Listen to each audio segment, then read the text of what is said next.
a degree, but a university gives you scope for doing R&D, research, pursue more variety of academic areas, academic domains, which can come under this ambit of university. And that's how this process got started sometime in 2005, 2006. And ultimately in 2008, 14th of November, on this day, the Act of Parliament was passed and IMU got constituted in 2008. So today we are celebrating the 18th Foundation Day.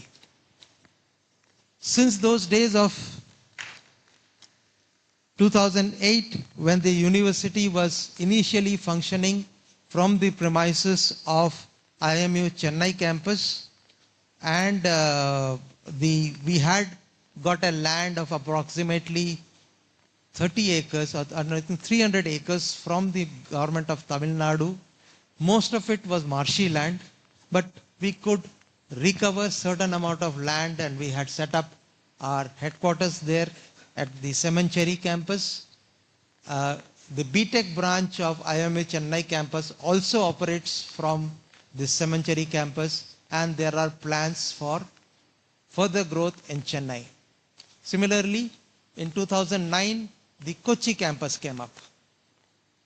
The Vizag campus, which was NSRDRC, moved into a new campus quite recently, and there is a dedicated center for ship design, ISTC Ship Training Center, which has recently been inaugurated by our Honorable Minister. So you can see that there is a steady path of growth. We have got MOUs with several universities abroad, several maritime agencies within the country. Even during the recent India Maritime Week, there were a couple of MOUs which were signed, including I think one with DGLL and IWAI. So these are basically identifying areas where IMU with its academic prowess can contribute towards the development of other agencies or other sister units of the Ministry of Port, Shipping and Waterways. Coming to our campus itself, we have, this is the oldest campus, and obviously the infrastructure is slightly poor, but there is a strategic plan for this particular campus. It's not going to happen today, it is not going to happen tomorrow, it will take a little time, but the things have been put into motion. We have put up a consolidated strategic document for IMU, which includes development of this campus, the Chennai campus, the Mumbai Port campus, which are in a little rundown state compared to the other campuses. So the focus is on this. This is a plan which will go on till about 2050. As far as the students are concerned, you would have seen and you would have heard from your seniors also that there is a name in the market for the students who pass out from this campus. And that is because of each one of your seniors having that professional competence,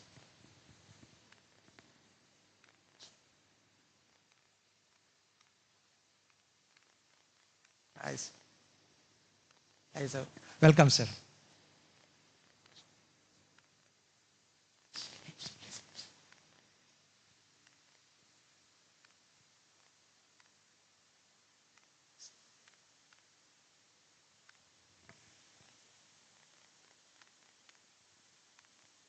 So, as I was saying, the reputation of IMU or cadets of IMUs as trainee marine engineers or thereafter as engineers or deck officers or even in the management domain is because of the efforts that have been put in by each one of you or your seniors.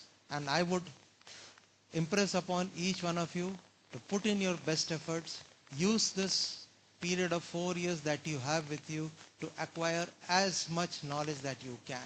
You have a fantastic set of faculty. We have a good pool of visiting faculties, and we do try to get in experts from the field, and today's example is we have dignitaries from the MMD, dignitaries from the IWAI, and dignitary from the DGLL. These departments are closely linked with IMU, and I would request each one of you to engage actively with what they have to say. There is tremendous amount of expertise that is there on the stage today. Please tap into their expertise. Your horizon should not be restricted to only what is there in your syllabus. Syllabus is only just a small quantum of your that you need to develop. Okay, so as you have seen outside, you have done a lot of models of converting waste into something useful, best from waste, and this is just a sort of a kindling process. There is much more that you can do. Use your free time for putting your ideas and put them into practice, develop some models. Some of them will find a good market in due course of time. Don't lose heart, even if it doesn't find immediate result, but I'm sure in due course of time, you will find success, each one of you. So once again, let me thank the expert panel for sparing their time and joining us today, sir. Thank you very much. And for all the cadets, greetings on the 18th Foundation Day of IMU. Jai Hind.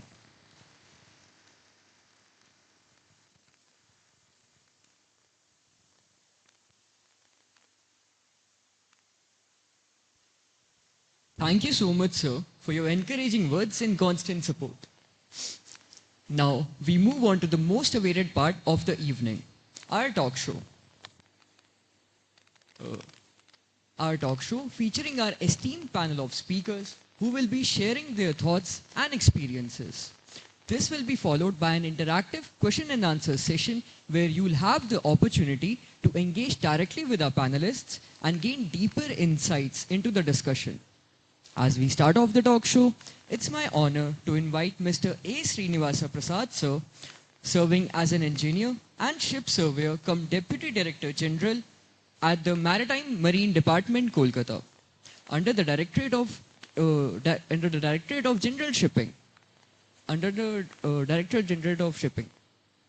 Joining government services on 6th October 2016, Mr. Prasad brings with him an exceptional academic excellence, holding a BE in Mechanical Engineer with distinction, a Class 1 COC, and a prestigious Extra Class Engineer. With sailing experience from 1997 to 2014, including 5 years as Chief Engineer, along with over 2 years as a surveyor in Indian Registrar of Shipping, he holds a deep expertise in vessel safety, regulatory compliances, and maritime engineering. Internationally, he has represented India at several IMO forums, including leading the Indian delegation at ISWG GHG sessions and contributing to STCW and MEPC 77. It's a privilege to welcome such an accomplished maritime leader to event. Please, sir.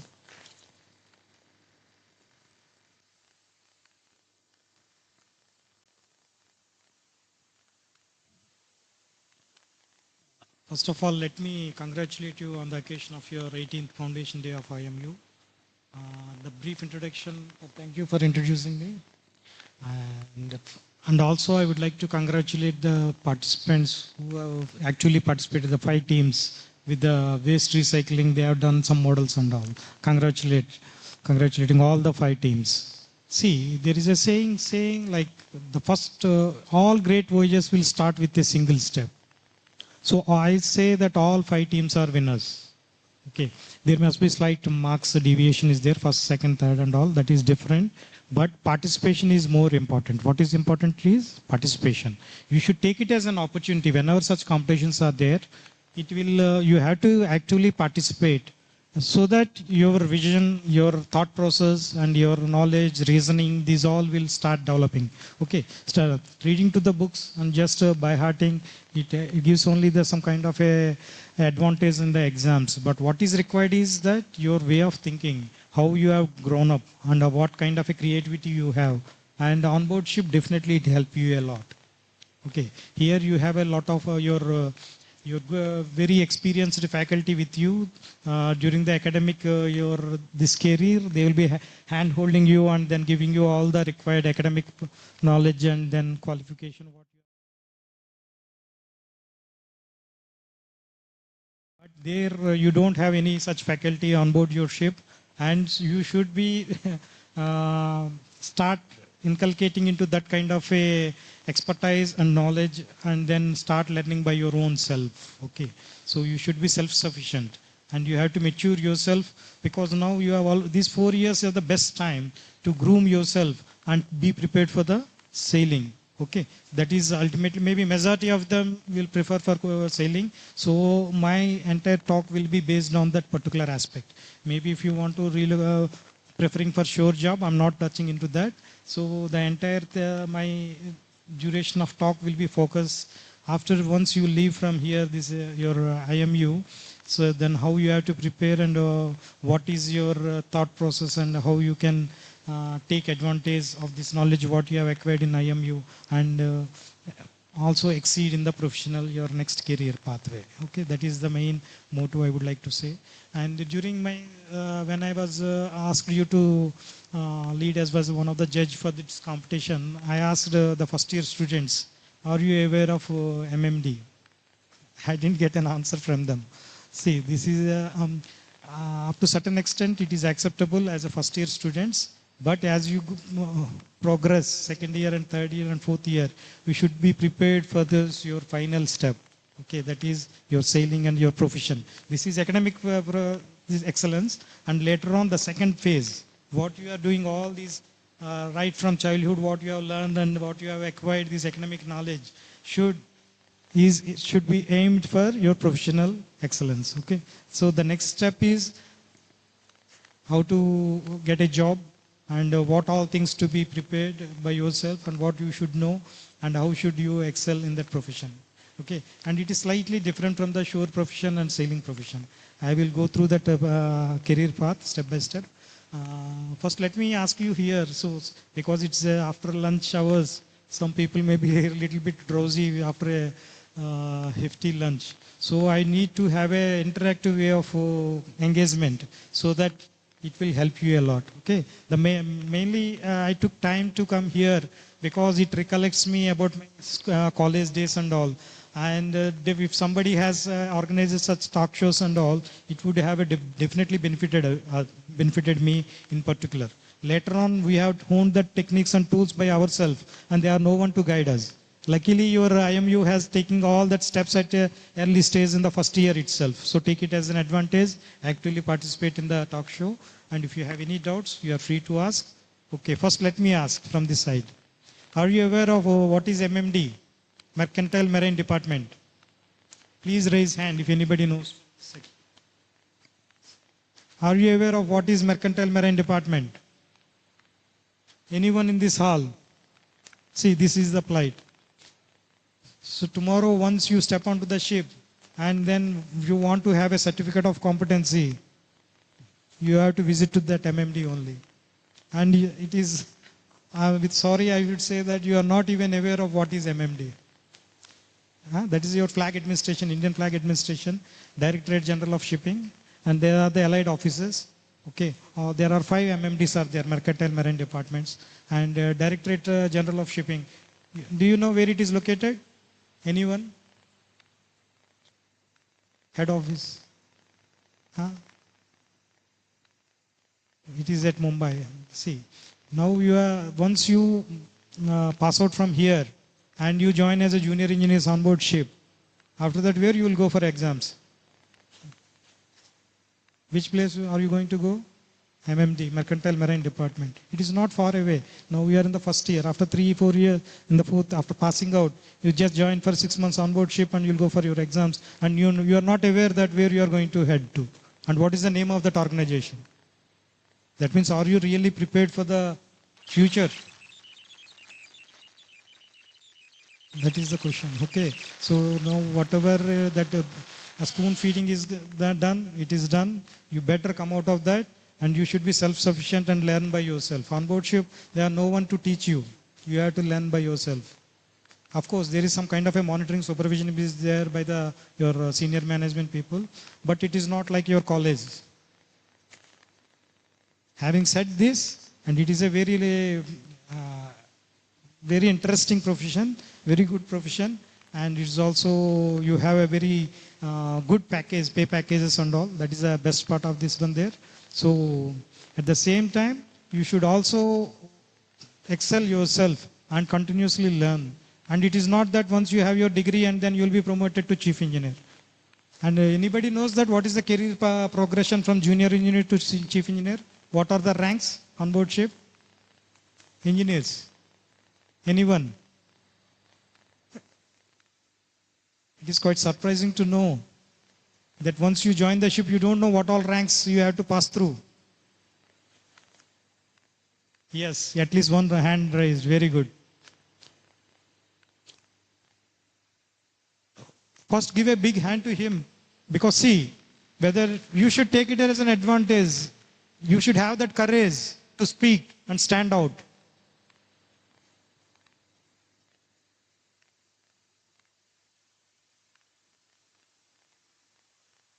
Okay, very good. Excellent. Well said. That's correct. And also I would like to say that what all the examinations you are required to pass through to get your certificate of competency, and what all the certificate of competency you are required during your career progression from junior engineer to chief engineer.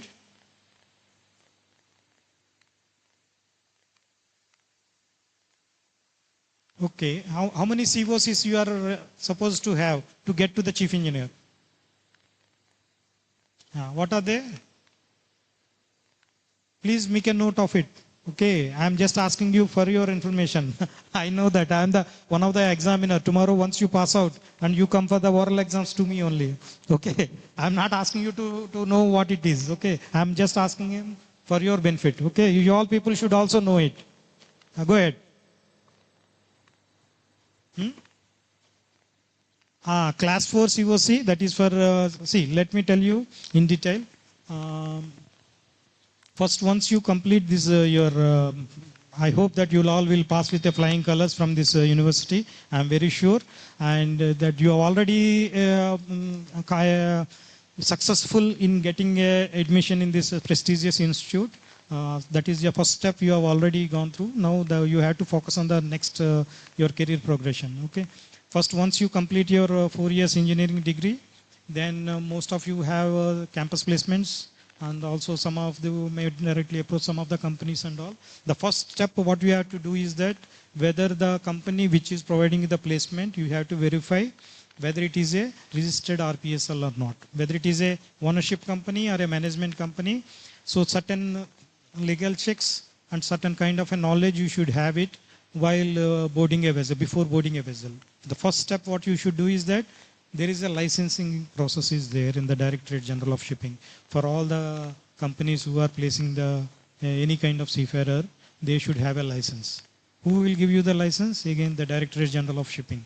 This is your flag, Indian Flag Administration, okay, which will take care about rule formation, your policy making, your regulations, and your certification, examination, and conducting of exams. These are the role of the DG Shipping and MMD, okay. That is, you are very well connected with this department, your next department. Once you pass out and once you embark into the journey of your career progression, you are very frequently visiting all the MMDs and all for your exams and henceforth. Okay, first thing as I said, you have to check for whether he is a licensed RPSL or not. Even if it's a owner company or a management company, they should have a license to place you. Why it is required? Because there is so much mischief is going in and around.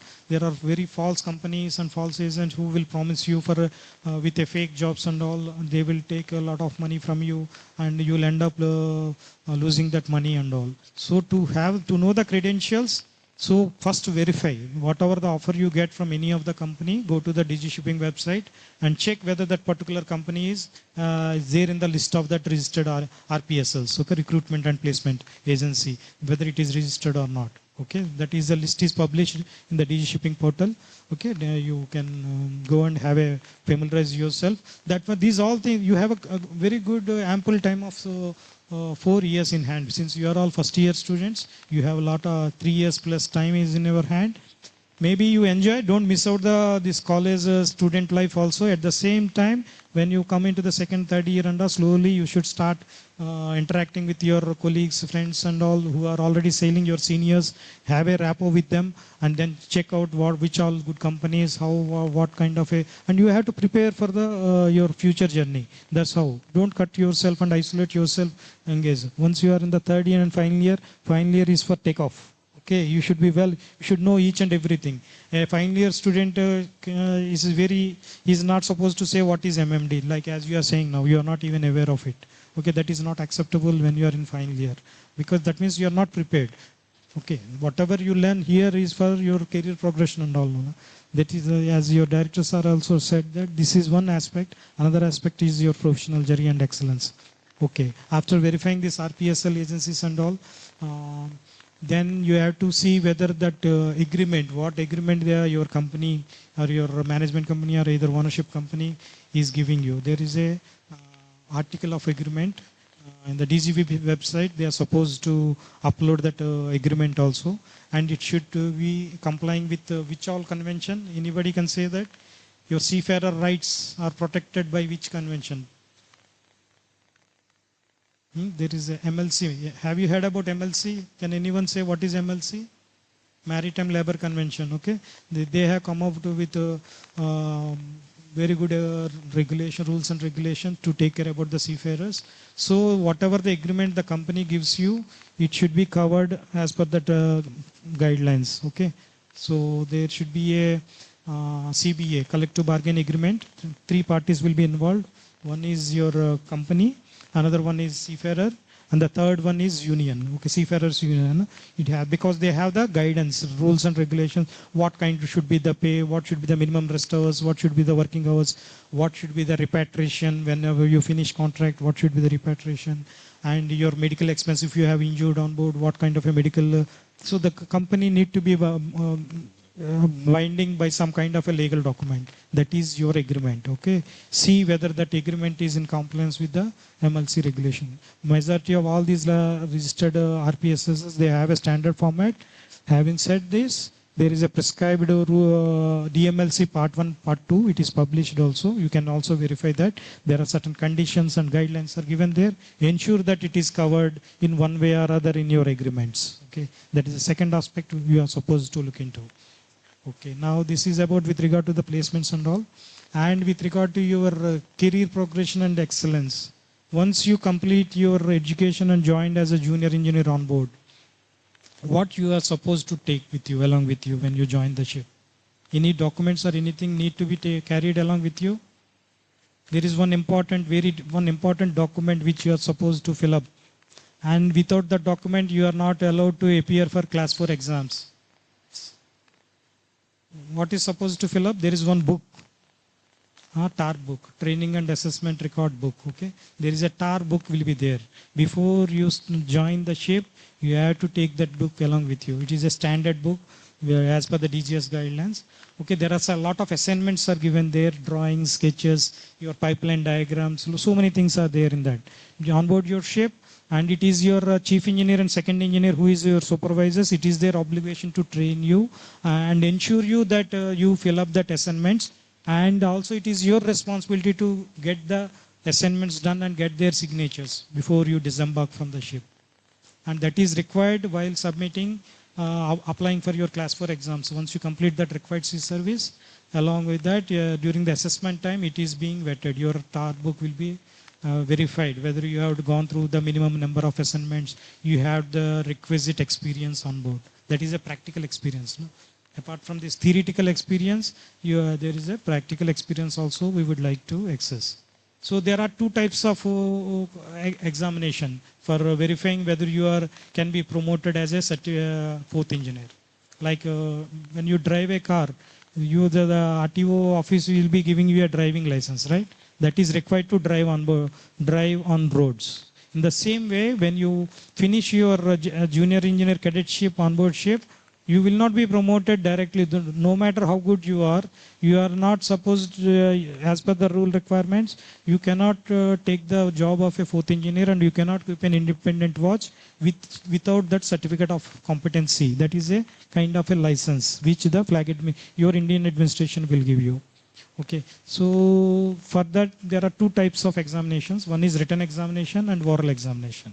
Written examination, yes, this academic knowledge what you have acquired, definitely it will have an advantage. Your theoretical knowledge will be assessed there in the written exams. But whereas practicals, maybe you may be passed in all the written exams, but you may not have that kind of a competence. That is where it is called competency-based exams. Okay, so oral examination will be verifying you 4 aspects. Your safety. There are 4 parts are there: function 3, function 4B, 5 and 6. First part is that your safety, environmental, and your ship construction. That is one module. And the second module is your engineering knowledge. Third module is your electrical engineering aspects will be verified. Fourth one is your repair and maintenance on board ship, what you learn. Function 6, that is the 6th module. So these all 4 modules, you will have a written exams also, and also you have a oral examination. In the oral examination, what is being verified? What is being tested? Your understanding, your reasoning, your logical thinking, these all things will matter. So as I said earlier, the 5 teams which have participated, already they are in the right direction. Okay, so you also should, when you go on board your ship, so your main focus to be study the manuals. Whenever suppose a second engineer gives you a particular job, don't just limit to that cleaning or painting or whatever the jobs initially during cadetship, whatever the jobs they do, don't limit yourself. Whenever you are working, because tomorrow, sooner or later, you will be becoming a qualified engineer. Okay, so your focus has to learn and see, and then you have to trace the pipeline, start filling up the assignment step by step, and then show to your superiors. You have to take the lead. There is no like examination patterns or your faculty will guiding you step by step. There will be no one else. You have to take care of yourself. Fill up that assignments. Ask your supervisor. Take a lead, and then present to them. If any doubts, get it clarified. Okay. So these all things which you are required to do initially. After once you have all these books in hand, and once you have completed that seat time, you come and you apply at MMD for assessment. Okay. During the assessment time, we will verify all these records, and also we'll see that we are meeting all the required qualification matrix and all. Then once then you have an eligibility is given for appearing the exams. Then you have to go for written exams as well as oral exams. Once you complete successfully, you will be issued with a certificate of competency class 4. It is called class 4 certificate of competency. That is the first license you have. Once your onboard ship, suppose not only your knowledge, your behavior also being assessed on board, your attitude towards work, your professionalism, your behavior, in totality based on that, your appraisals are given by your chief engineer, whoever the in charge, your second engineer and chief engineer, they will give your appraisals. Based on that, your company will take a call whether to promote you. Just it's not that you have a COC in hand and you will be promoted and as a fourth engineer. No. So you need to have a good appraisals from the ship, and then the company will review that, and you have a certificate of competence in hand. There your journey starts as a qualified engineer. You can keep an independent watch on board ship. So emergency preparedness. So it is a very lengthy topic. If I start elaborating, it will take much time. I will cut short. First thing, apart from all these career progression and development and knowledge and then experience, the first thing is safety aspect. You have to take care about your own self. Okay, no, there is no one there. You may, no matter whatever you are very good in this knowledge, theory part and practical. But if you don't have that safety consciousness, then you will be injure yourself, and also you will be threat to the ship. Okay, the first aspect, the day one only you have to think that I have to take care about don't rush, don't run on the ship and all. So take time. First thing is that you have to take care of your own self. Then you take care about your colleagues. Then safety of the ship and environmental protection. Okay, that is the core objective of the ISM. International Safety Management Code is there. Later on, when you're during your studies, you will be familiarized with these regulations, rules, and all. Now, not to burden yourself at this stage. Okay, I will not touch that topic. Uh, Having said this, after that, once you have a class 4 engineer, then you have to go for sailing again. You should again have a required qualification service of how much service is required to get into next as a second engineer. Anyone can tell from here?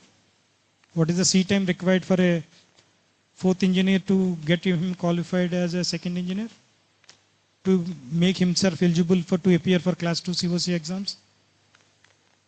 With this class 4 COC, you will be yes, one hand, at least one hand was raised.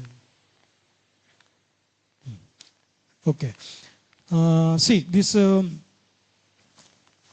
with class 4 COC, suppose if you are good enough, then your company promoted you as class 4 COC and you have done your sailing, maybe say 6 months or 8 months, 9 months sailing. After that, your working performance is good, your appraisals are good. Without any further COC, you can be promoted as third engineer. Okay. So once you have become a third engineer, see, as a fourth engineer also, you are given certain equipments responsibility. Like everyone have certain machineries to be taken care of. Like for fourth engineer, purifiers and air compressors. For third engineer, you are in charge of generators or something like that. Second engineer for main engines. Chief engineer is overall in charge. So don't limit yourself when you are handling the fourth engineer. As a fourth engineer, whatever machinery you are handling, you should also think that once you are getting promoted, then you have to handle the next machinery, third engineer. So you start working with third engineer also. Whenever he is doing a overhauling jobs, take time to participate, learn what all measurements, what all clearances, how to do, what all parts to inspect, what all these things. Keep a note of it, do your assignments. That's how you should keep yourself and learn yourself. There will be no one to be guided. There are no lecturers, there are no teachers. You have to learn by yourself. That is a totally different path. Once you learn the technique, the world is the limit. Okay, the sky is the limit. You can touch, no problem. Okay. Having said this, after that, once you become second engineer, again you go for sailing. You complete the required sea time and then you're chief engineer. Okay. Overall, generally it takes about 5 to 7 years to become from junior engineer to 7 years. When you pass your exams on regularly at regular intervals and you have a good reports and you are getting your promotions on time, generally 6 to 7 years you can get as a chief engineer. And you all aware that what is a pay package for a chief engineer? Can anyone say?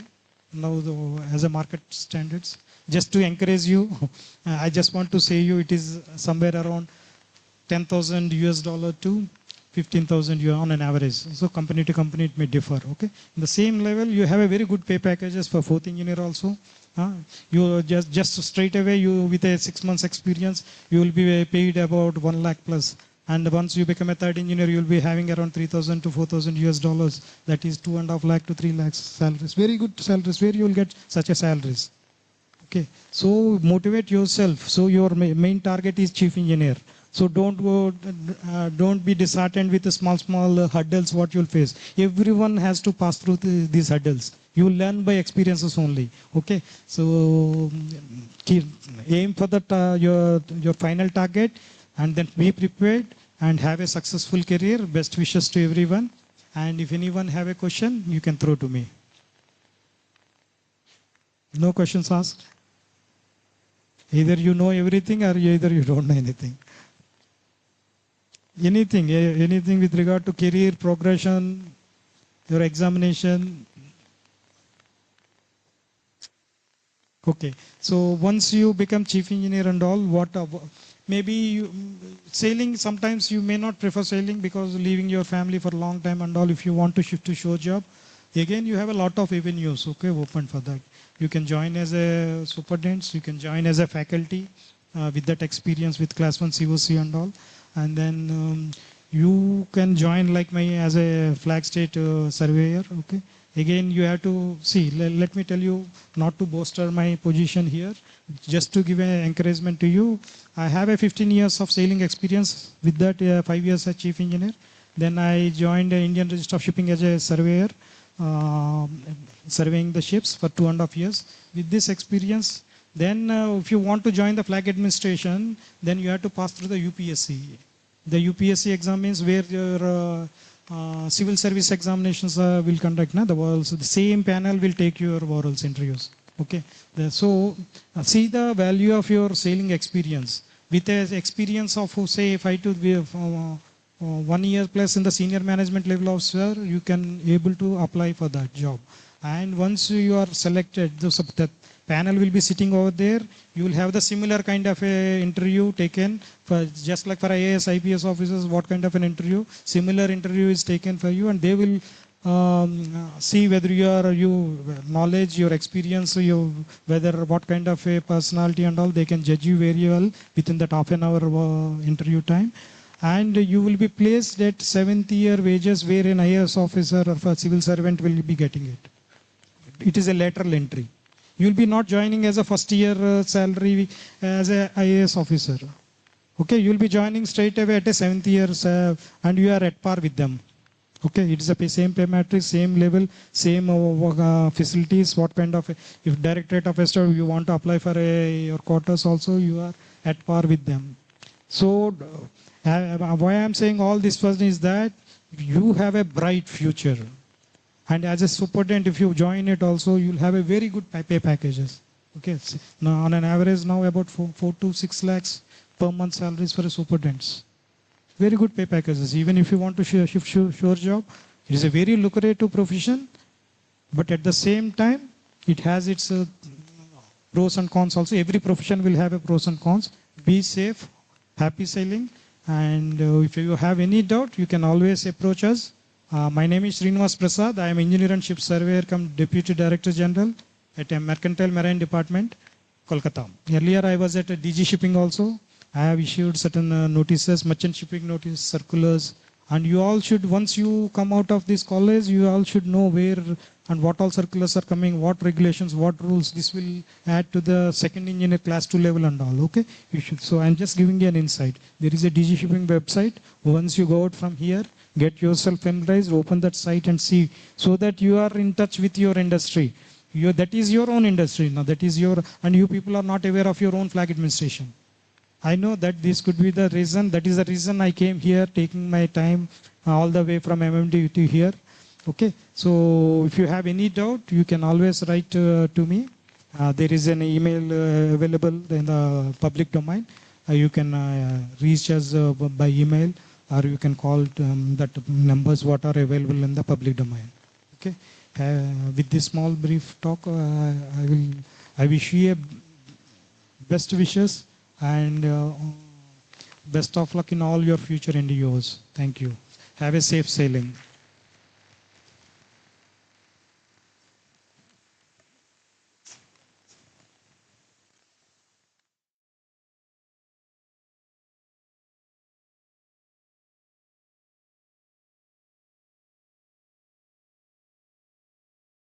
I am certain our cadets have gained a lot of knowledge from your session today.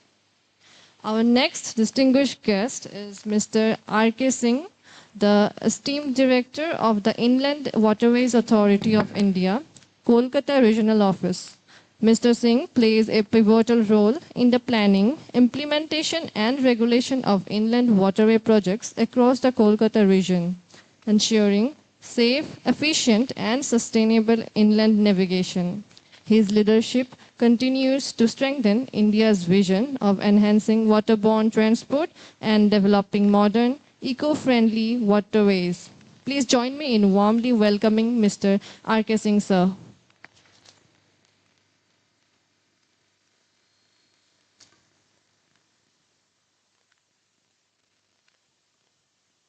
Good afternoon, everybody. I am a regional director of the Inland Waters Authority of India. You are the mariners, but in the I just explained the role of the inland waterways. The basic role of inland waterways to develop the river channel for shipping and navigation. If we develop the channel for shipping and navigation, we require hydrographer, we require civil engineer, we require the mariners, and we also require the operators to run the vessels. The IWI is now, as on date, in the country, 111 waterways declared as a national waterways. And out of 111, 32 are operational and others are under the stage, various stage for operational. And as you are the mariners, my hope with you for the innovative ideas, not a conventional method. Basically, as on date, the IWI is developed the ship in green technology. We developed the ship on the battery operated. Now we are going to the hydrogen fuel. Thereafter you use the LNG. So as a IMU, I hope head of the institution also and your all the cadets to you are some vision for the green technology. Now you see the diesel day by day is the created the problems for pollutions. And I know we change the technology. Now we construct the 6 vessels battery operated. Out of 6, 1 vessel run in Patna, 1 hydrogen vessel run in Varanasi. All this R&D, we take the times for 8 to 10 years. But as an institution, IMU, I hope all the students, you submit your ideas as well as the institution or those candidates come in IWI as a interns. I hope they also submit their ideas for new technology. Just I tell you, before I was on deputation in road sector. Everybody knows the road construction methodology. But there is, we use the new technology where you use this only 70% earth and 20% aggregate.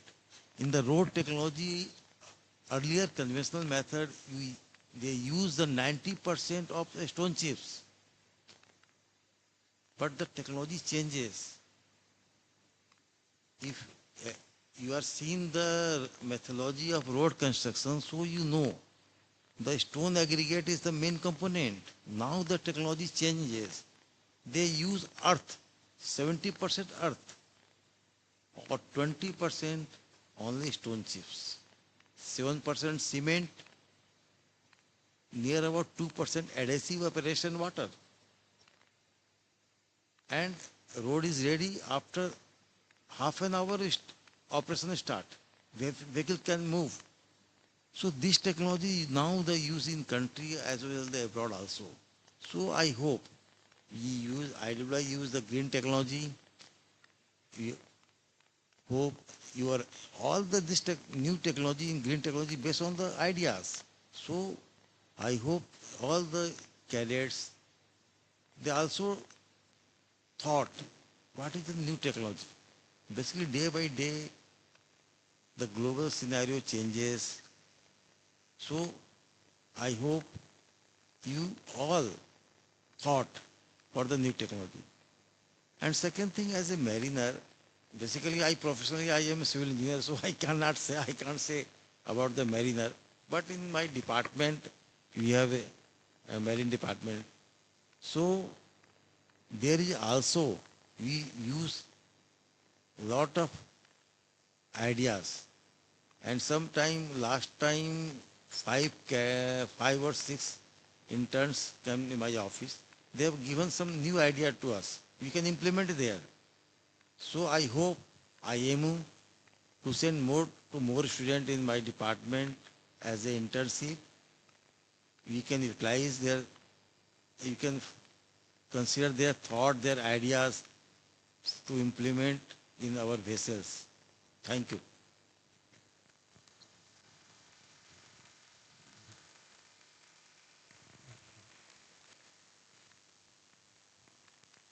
Thank you, sir, for your enlightening words and enlightening us with knowledge. Our final guest for today is Mr. Abdullah Rafiq, sir, Deputy Director, Directorate of Lighthouses and Lightships, Kolkata. and currently the training coordinator at the Marine Navigation Training Institute, MNTI, Kolkata.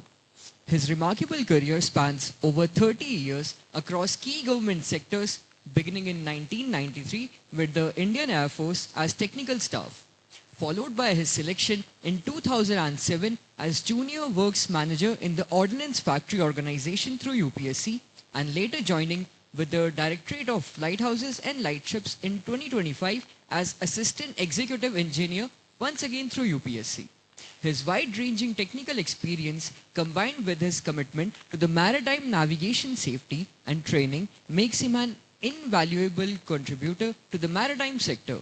We are honored to have him with us today. Please, sir.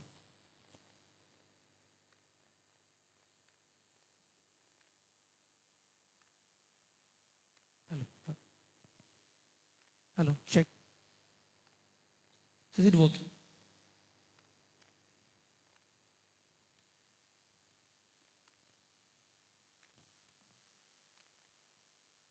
Good afternoon to all of you. Respected Director, sir, esteemed faculties, esteemed guests on the dais. First of all, I'd like to extend my heartiest wishes for the Foundation Day of Indian Maritime University. Dear students, what is common between you and me, just I'm going to tell you. Ever since I've joined government sector in Indian Air Force at the age of yours, maybe at the age of 18, and till now, I've been deeply involved with one thing, that is maintenance. And you people, when you pass out from here, you will be doing this job in the ship. So there is something common between us. Do you agree with me? Thank you. Maybe I thought in the afternoon, as Sir said, Srinivas sir said, it's very difficult to concentrate, so I just want to wake you up. First of all, I'd like to thank Professor from Mechanical Department, Professor Tabas, for first messaging me. He said, you have been invited, so I told, okay, I'll try for my level best. Because presently I've been involved in a 4 weeks training of foreign participants from overseas all the world. So some of the participants, they are still in IMU doing today one full day training at IMU.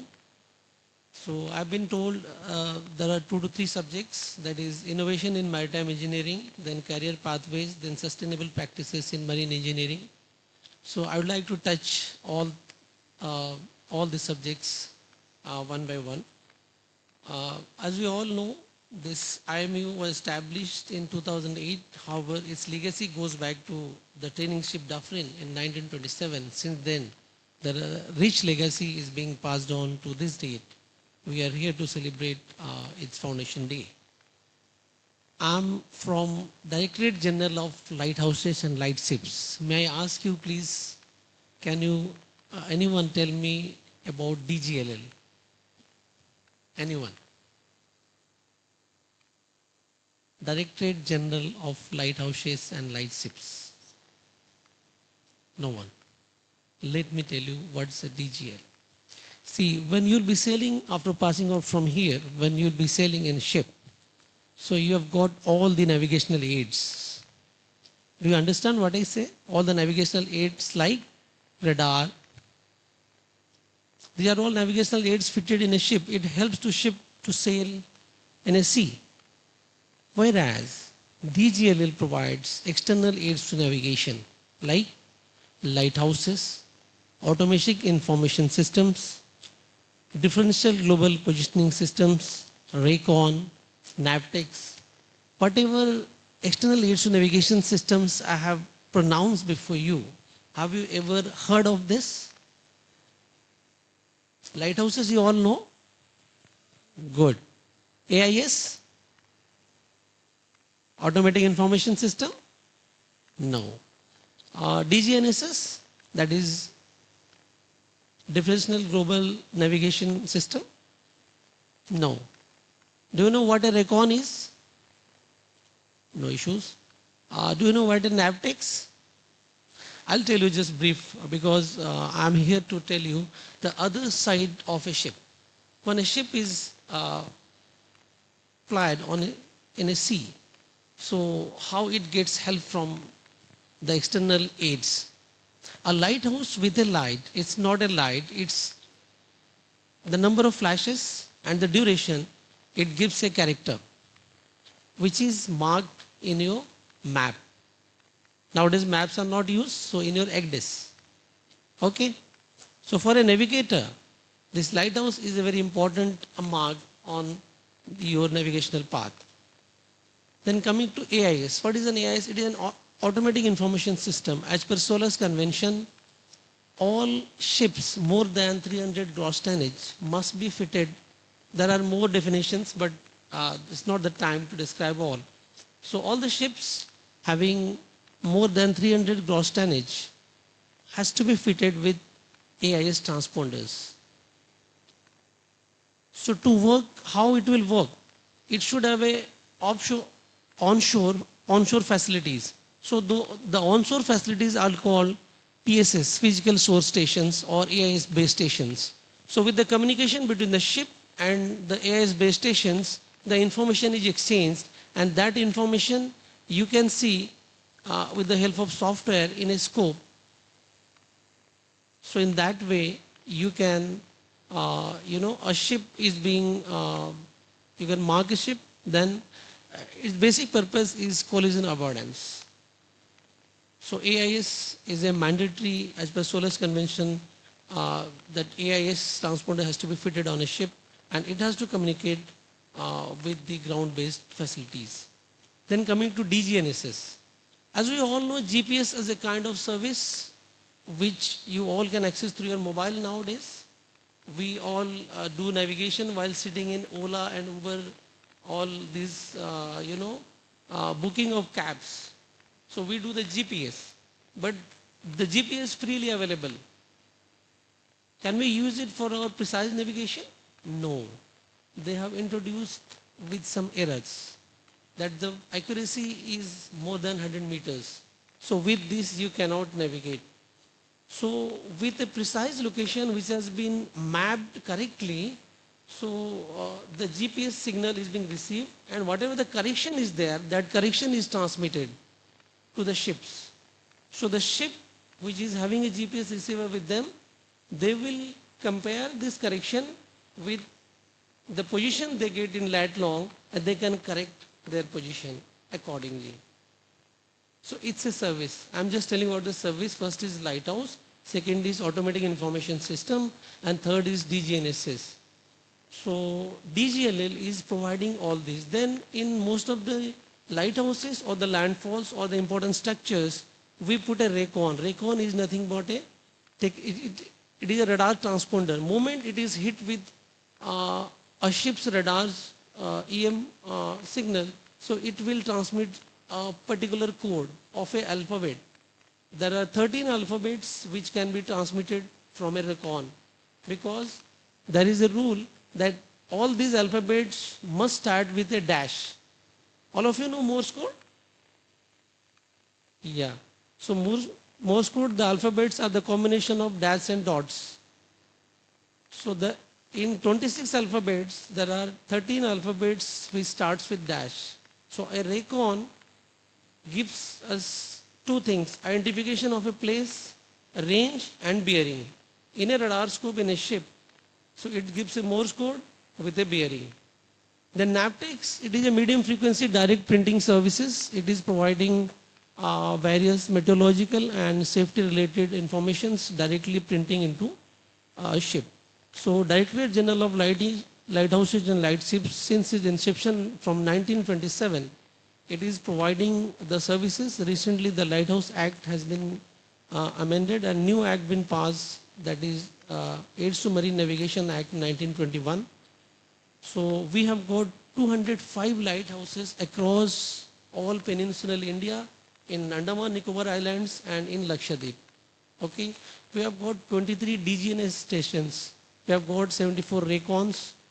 We run the largest DTS of Asia, that is Gulf of Kutch, and we have got one light ship and 7 Navtex transmitting stations. So these are all the external aids to navigation services provided by DGLL.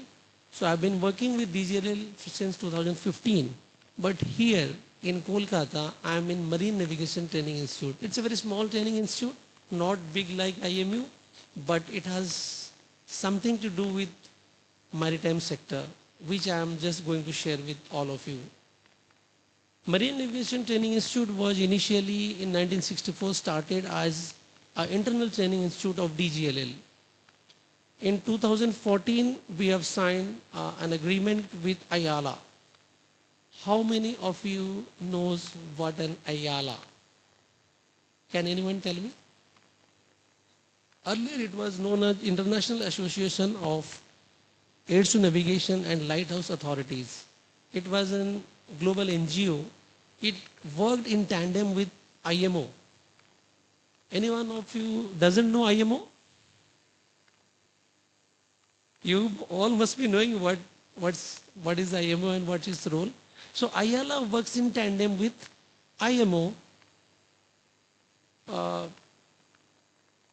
preparing or the promulgating the standards, recommendations, guidelines for external aids to navigation as per IMO regulations. Because IMO regulations are binding on all signing countries. And India is a signatory of IMO resolutions. So India is a member country. In Ayala, DGLL is the member on behalf of India. Recently, Ayala has become intergovernment organization, 2024. So in Ayala Council, India holds the position of vice president and Brazil is the president. It's a great achievement for all of us. In 2027, we are going to conduct Ayala Council meeting in Mumbai. So this is all about DGLL and Ayala. So I think by this time you must be knowing what is the importance of external aids to navigation for a ship when plying in a sea.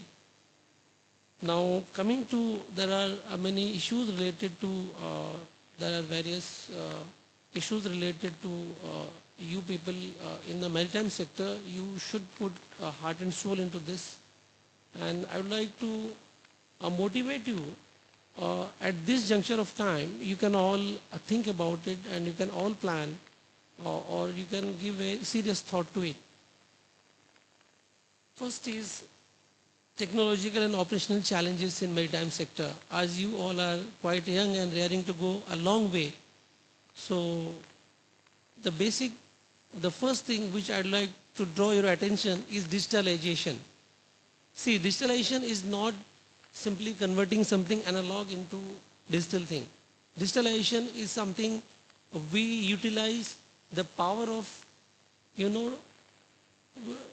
utilize the power of converting a new innovation using the digital technology, something value addition by using the digital technology.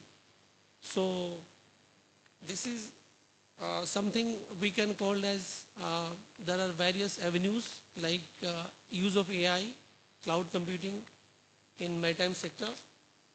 And you all might be knowing with the technological change, the ships nowadays are coming without very less human interactions. Have you heard of MAS? How many of you heard of MAS?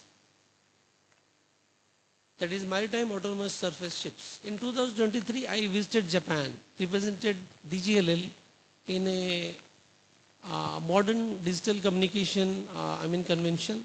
So there I come across with 3 new technologies. So MAS is one of them. So there the paper was presented on MAS and there were trials and now these ships are becoming a reality. So it is a food for thought, like a digitalization.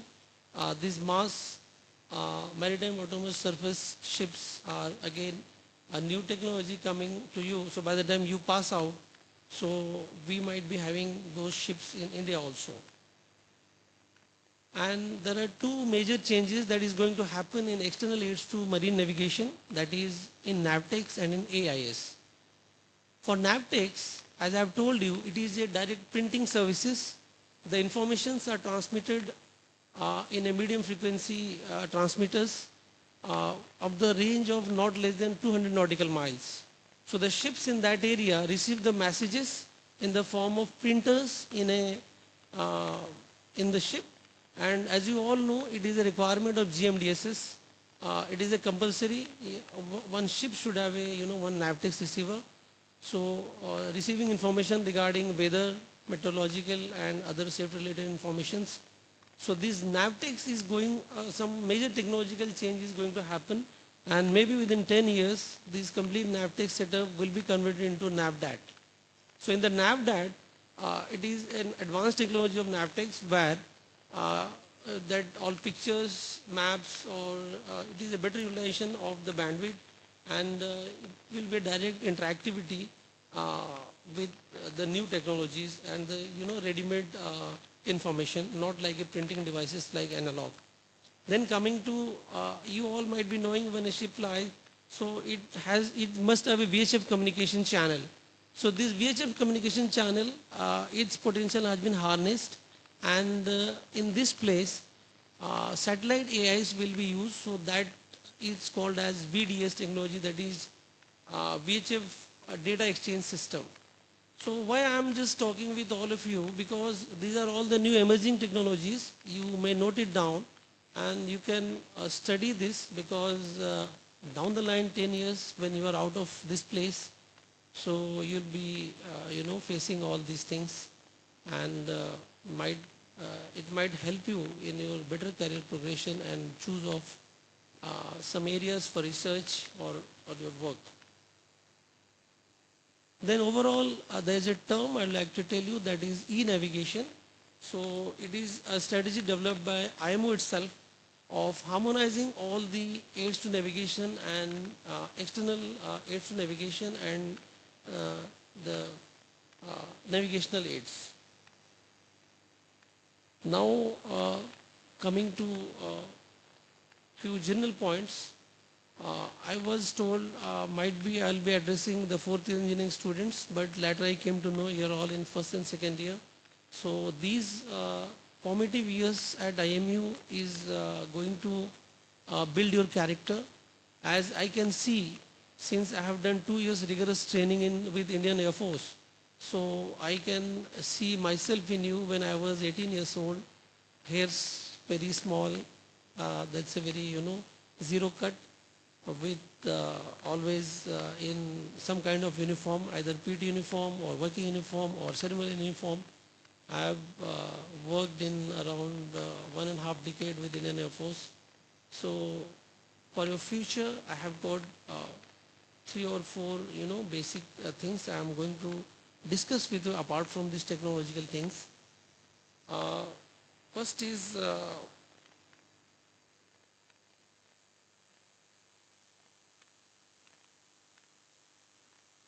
discipline and honesty. As you all know, as I can see in IMU, you are from morning to evening, so you are in discipline. Discipline is going to make you something very successful and hardworking. And in marine life, the role of discipline is immense, as we all know. And hard work, there is no replacement for hard work and the perseverance. See, simply doing hard work and being honest is not sufficient. You have to be patient. You have to continuously doing that work, so that can lead you to you a better human being, a better leader. So always try to assume the leadership, but in the same time, you just try to be empathetic. So do you know what an empathy is? Empathy is something, it is something you are in somebody's shoes. You can understand his position. So you should always lead, or you should always see, the leadership is a teamwork. So in a team, you have to harness the potential of each member, and you have to focus on your goal. Then lastly, I would like to tell you there are 3 things. When I was of your age, we knew IQ. Someone who is very intelligent is having very good IQ, so he is more successful. Is it like that? Do you all agree? It is a truth, but not always. We know Einstein, Newton, they have got very high IQ, and we know them. But there are hundreds and thousands of people, those who have good IQ, but they're not successful. Why? The very next question is, why? So there is one more thing above and above. Apart from good IQ, you should have a good EQ. Do you know what an EQ is?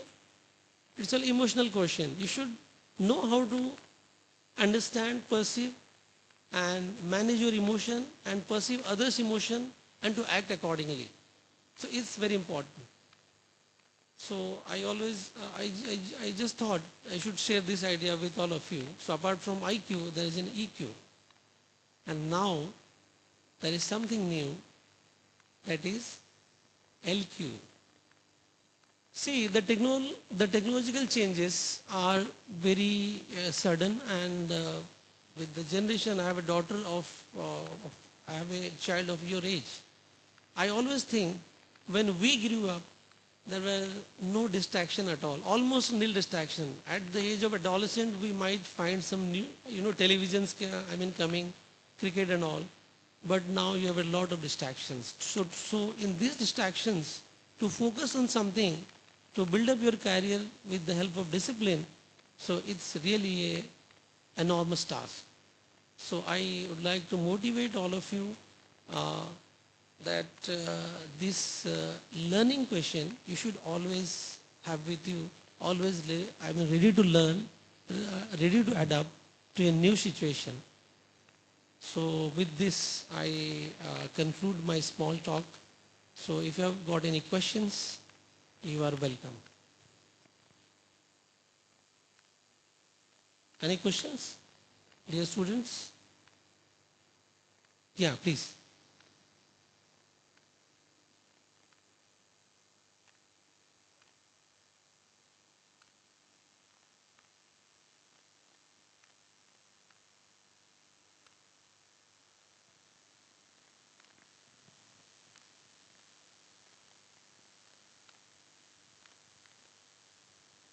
Good evening, sir. I am Cadet Shubhankar Ghosh, roll number 10623. Sir, as you have mentioned about the technological changes, sir, what are the different sources that will help us to follow up the new technologies that are coming up? Yes, sir. Thank you. Let's sit down.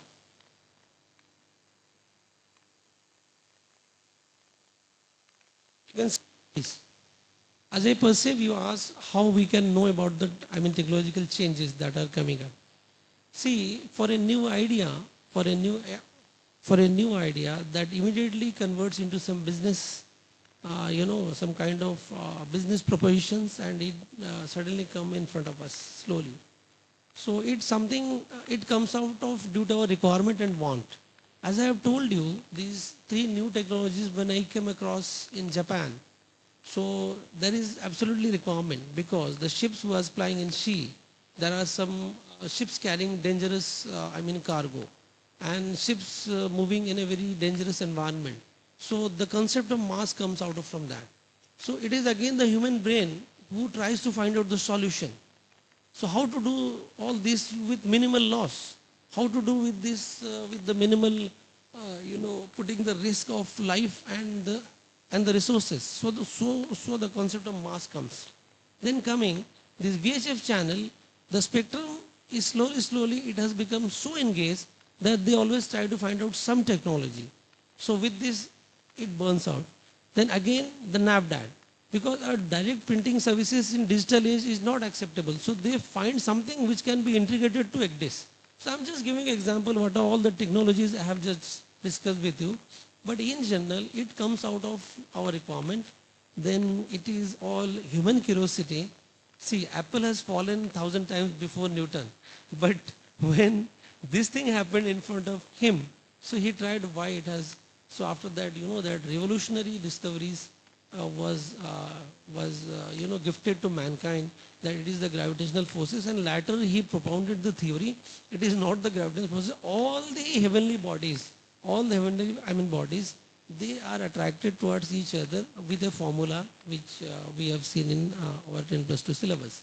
So all the technological changes, as I know, I have attended a technical seminar by going through the journals, by going through the journals, by going through, by attending the workshops, by attending the seminars, and you can all come to know about the technological changes, those who are coming, and basically it stems out of our want.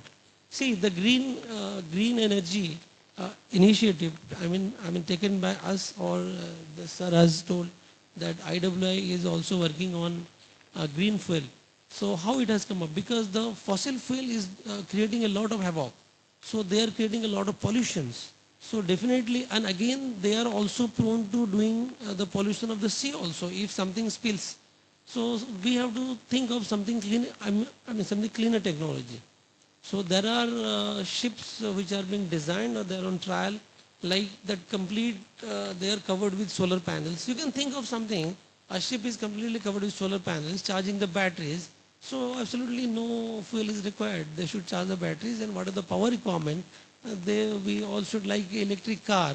So electric ships are now they have become a reality. So no pollution at all.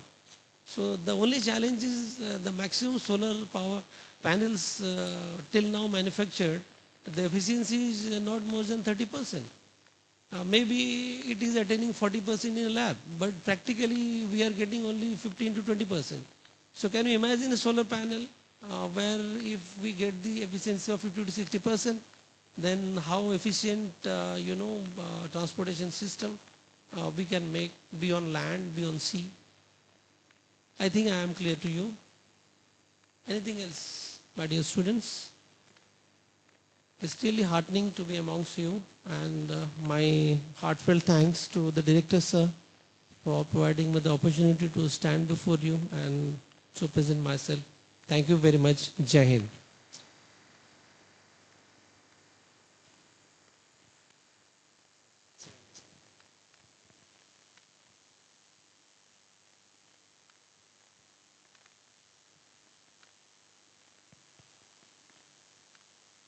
Thank you, sir, for your inspiring address. And now, the moment many of us has been waiting for, the result of the model making competition. May I request our director, sir, to kindly come forward to felicitate the winners and present them the prizes, sir. Yes, sir. Please, sir, kindly come, sir.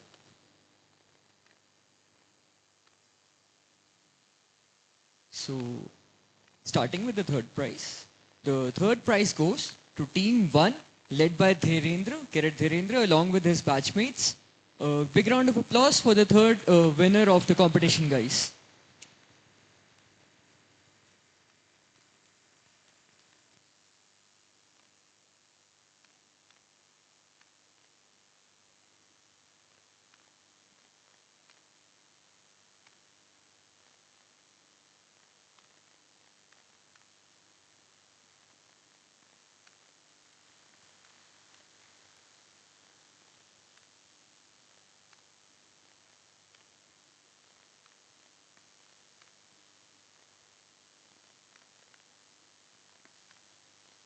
Along with their certificate of appreciation, they're also getting a cash prize of 1,000 rupees, guys.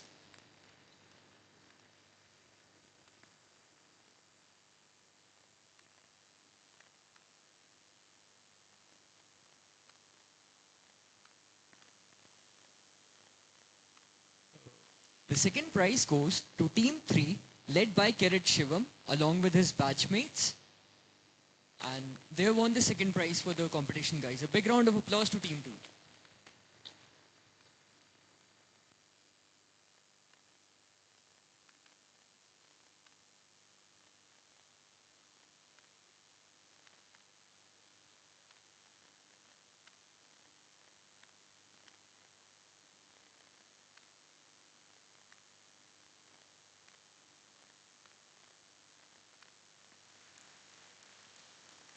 He has been also presented with a cash prize of 1,500 rupees.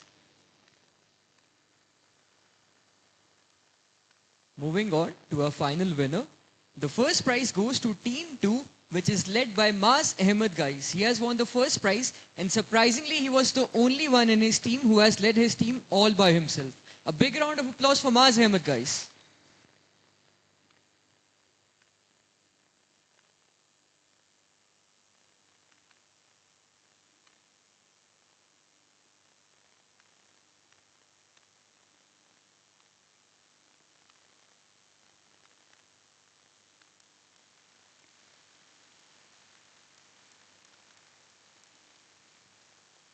Maz is also getting a cash prize of 2000 rupees, guys.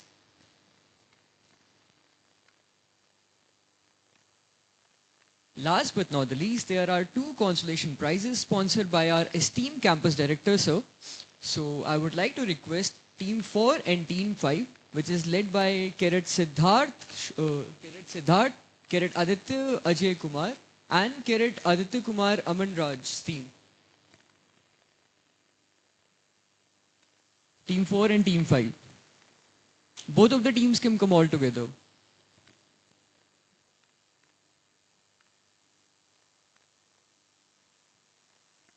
They won the consolation prize along with a cash prize of 1000 rupees per team.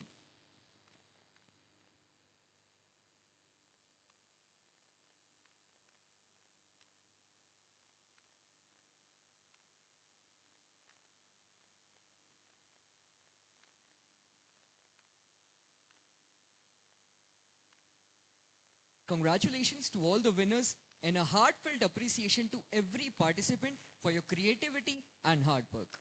But now, I would like to ask our director, sir, to kindly felicitate our guests of the evening. A big round of applause for Mr. A. Srinivasa Prasad, sir.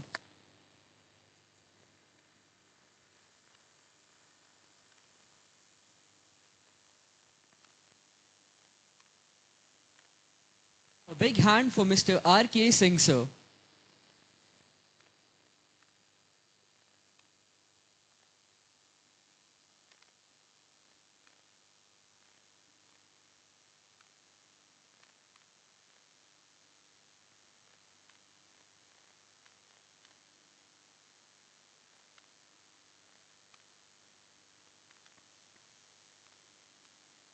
A big hand for Mr. R. K. Singh, sir, guys.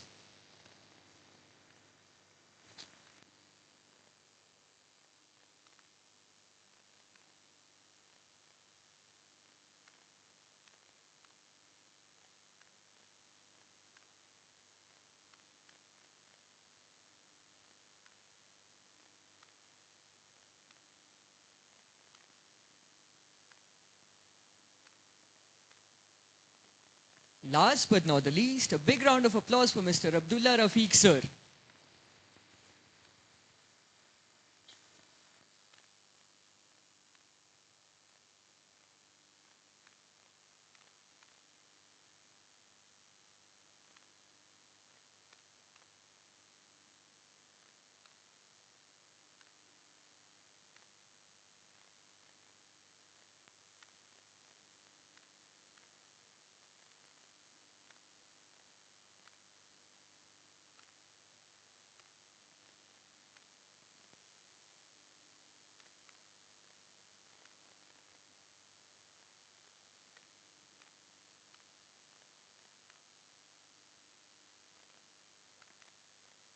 As we come to the close of our today's celebration, I would like to take this opportunity to express our heartfelt gratitude to our dignitaries for gracing the occasion, to our cadets for their enthusiasm and participation.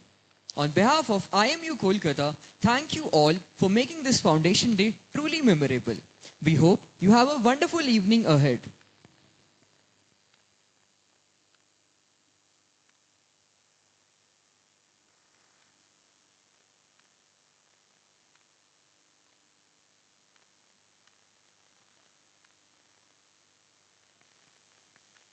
Uh, let's give a graceful end to this event by performing the national anthem on stage with our dignitaries, guys.